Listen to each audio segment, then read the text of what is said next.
श्री सीतारामचंद्राभ्याम नमः। श्रीमद्वाल्मीकीय रामायणं बालकांडं 30 सर्गः।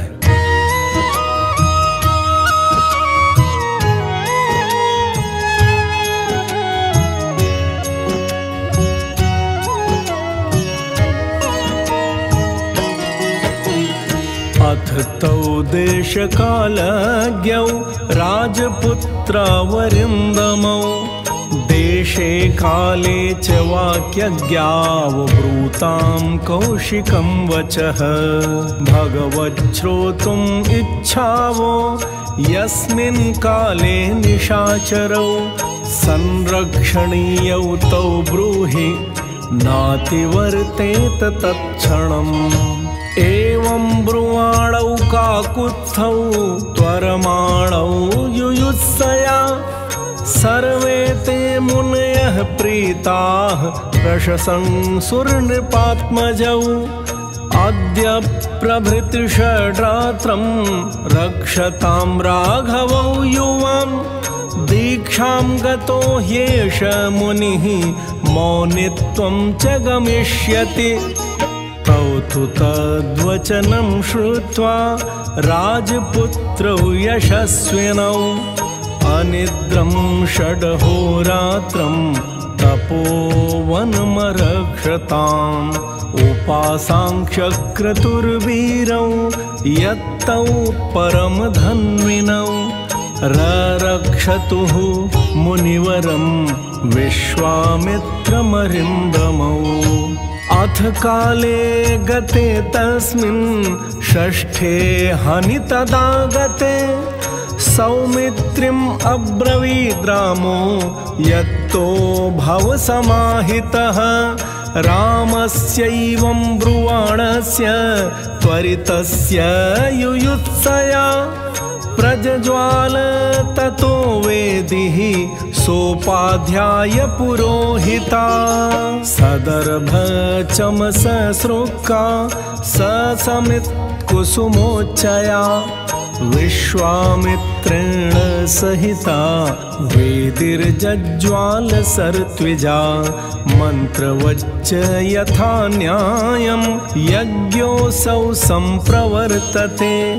आकाशे च महान् शब्दः प्रादुरासीत् भयानकः आवार्य गगनं मेघो यथा प्रावृषि दृश्यते तथा मायां विकुर्वाणौ राक्षसावभ्यधावतां मारीचश्च सुबाहुश्च तयोरनुचरास्तथा आगम्य भीमसङ्काशा रुधिरौघानवासृजन् तां तेन रुधिरौघेण वेदीं वीक्ष्य समुक्षितां सहसाभिद्रुतो रामः तान् पश्यत्ततो दिवे तावापतन्तौ सहसा दृष्ट्वा राजीवलोचनः लक्ष्मणं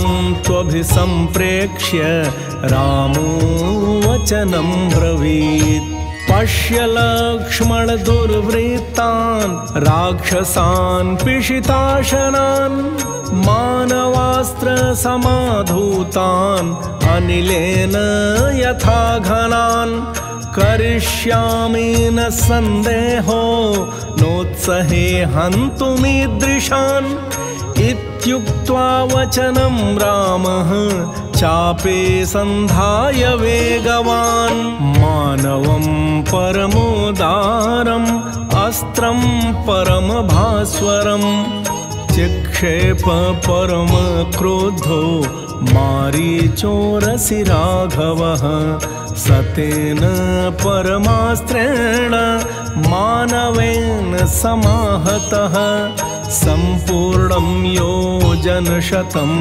क्षिप्तः सागरसम्प्लवे विचेतनं विघूर्णन्तं शीतेषु बलपीडितं निरस्तं दृश्यमारीचं रामो लक्ष्मणं ब्रवीत् पश्य लक्ष्मण सीतेषु मानवं मनुसंहितं मोहयित्वा नयत्येनं न च प्राणैर्वियुज्यते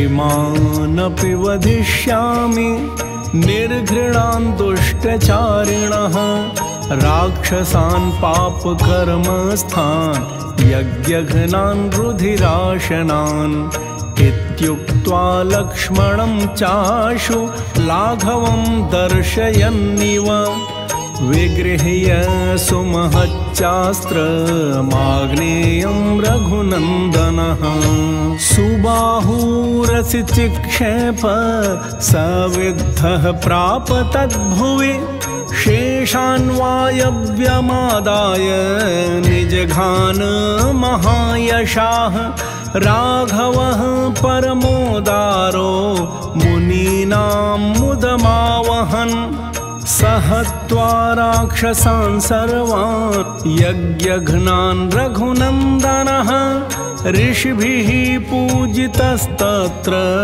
यथेन्द्रो विजये पुरा अथ यज्ञे समाप्ते तु विश्वामित्रो महामुनिः निरीतिकादिशो दृष्ट्वा काकुत्स्थमिदमब्रवीत् कृतार्थोऽस्मि महाबाहो कृतं गुरुवचस्त्वया सिद्धाश्रममिदं सत्यं कृतं वीरमहायशः स हि रामं प्रशस्यैवं ताभ्यां सन्ध्यामुपागमत्।